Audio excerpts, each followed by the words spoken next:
All right, this week's virtual field trip is actually a micro trip. We did our first micro virtual field trip last year, where one of our trips involved a visit to the beach, and then we collected beach specimens and looked at them under the microscope for our following virtual field trip. And beginning in January, one trip a month is going to be a micro trip from the places that we visited. So a lot of your science teachers have this additional little adapter that they use in class so that they can show or project on their screen what they are looking at under the microscope. And another option is you can purchase this adapter on Amazon. It's about 15 bucks. And this allows you to use your cell phone or smartphone to take a look at your specimens under the microscope. So that's what I'll be using. And you just slide your device in here, line up your phone camera with the eyepiece there, and then you're capturing everything that you're seeing and you can record it on your cell phone. So we are exploring a couple of our holiday favorite things. So sit back, relax, and enjoy.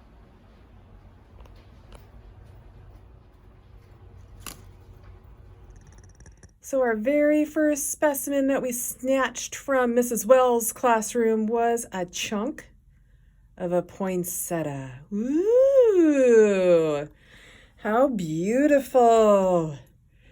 So, fun fact, before I became a teacher librarian, I was an English teacher. And before I became an English teacher, I was a clinical lab science major. So, like medical technology, clinical lab science. I spent a lot of time on microscopes. However, that was almost 20 years ago. So, my microscope skills and knowledge of looking at things under a microscope there's always room for improvement. So my comments are like, ooh, pretty, whatever it is we're looking at. Starting in January, like I said, we will be doing one micro trip a month. And we are going to be focusing on the United Nations 17 Sustainable Development Goals, and our months will be kind of thematic based around those.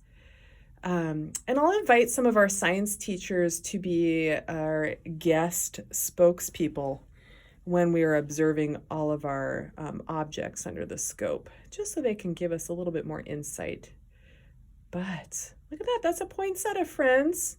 Okay. Hey, Ava, tell us about your spore print and the spore slide we're gonna look at.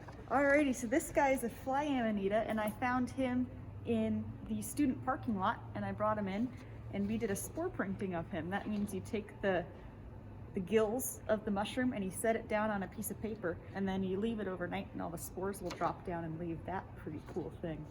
Okay, the little slide we're looking at, is it the same specimen or a different specimen? It's a little, I don't know the name, but it's from a little brown mushroom I found over at the middle school. And I just took a piece of the gill and set up a slide of it, and I think it looks pretty cool. All right, well, thank you so much. You're awesome. Yeah, of course. Thank you.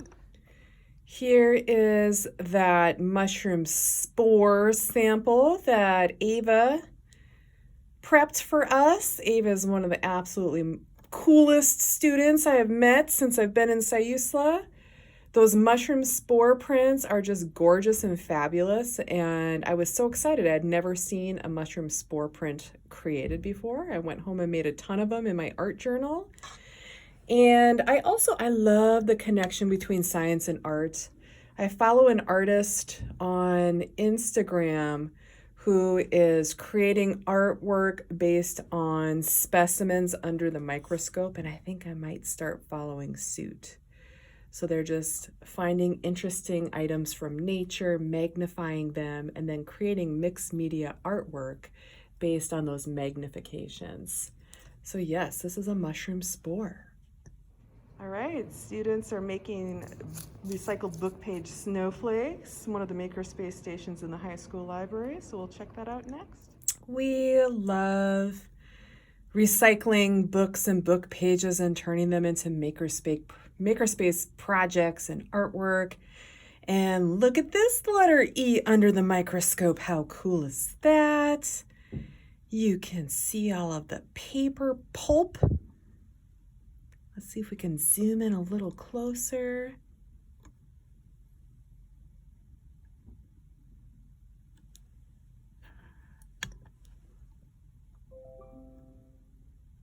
Ooh, very pulpy.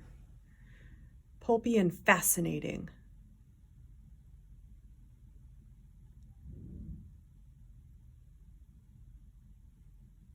Okay, next up, let's see what this looks like.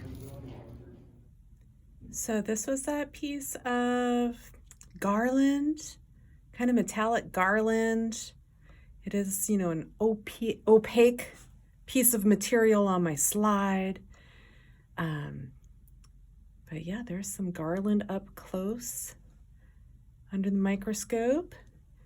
And I did not intend to also collect a piece of hair on my slide, but there it is.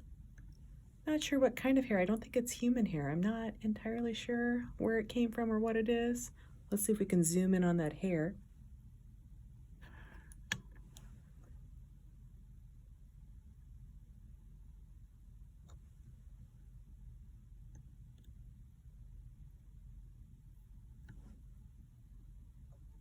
Okay, interesting, huh?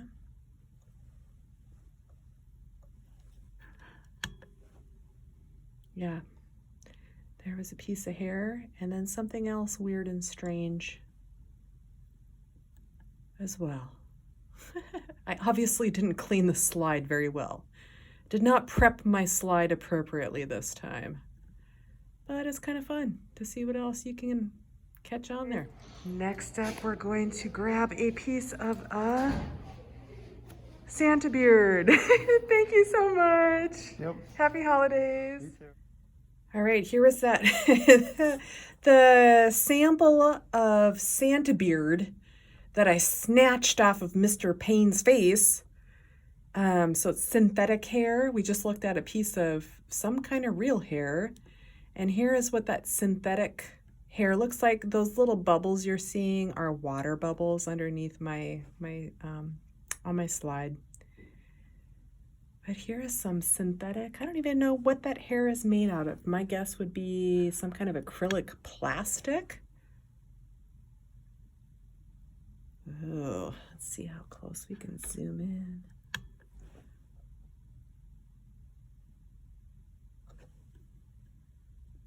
All right, synthetic acrylic plastic Santa beard under a microscope. Pretty cool. All right, next we're gonna grab a chunk of a tree. Last but not least, we grabbed a chunk of a random evergreen tree outside. And really, you're supposed to get a cross section of your plant specimen, and I just plopped a chunk on a slide. But we can still see some interesting features.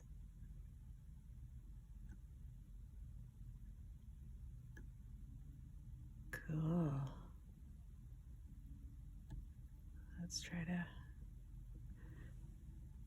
go in one more level.